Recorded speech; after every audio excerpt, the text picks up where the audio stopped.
Sorry.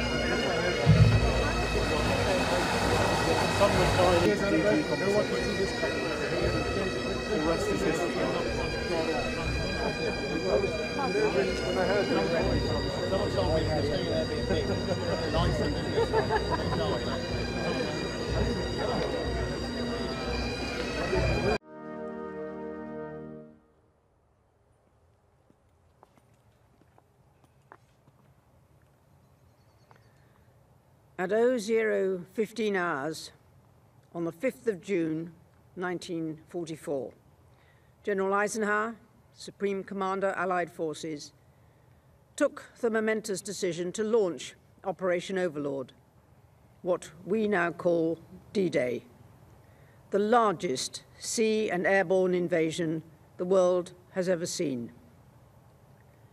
After 5 years of war, all that time training and waiting, who knows what those sailors, soldiers, and airmen felt 80 years ago today, charged with storming the Normandy coastline and beginning the campaign to free Western Europe from Nazi tyranny.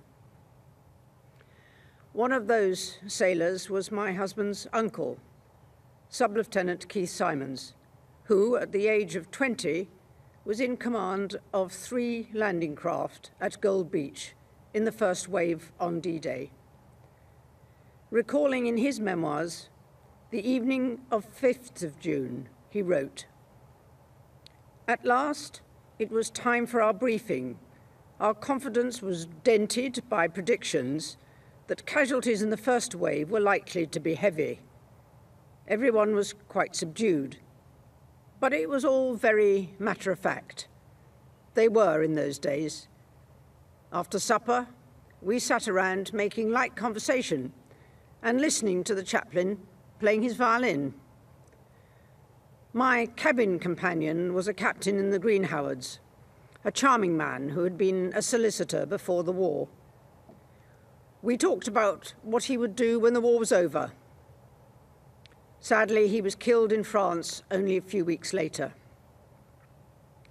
Bayeux was close to the landing beaches, and it was the first city to be liberated by the British on the 7th of June. The city's hospitals were soon full of the wounded from the surrounding battlefield. For those who could not be saved, this was their final resting place. It is the largest Commonwealth cemetery of the Second World War in France and contains 4,140 Allied graves.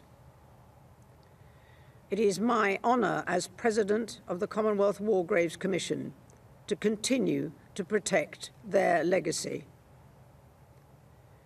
The epitaphs on the headstones here capture the grief of those who loved these men. One mother's words are, "He is not dead, whose memory lives in hearts that know and loved him." 80 years on, let their memory still live on in our hearts.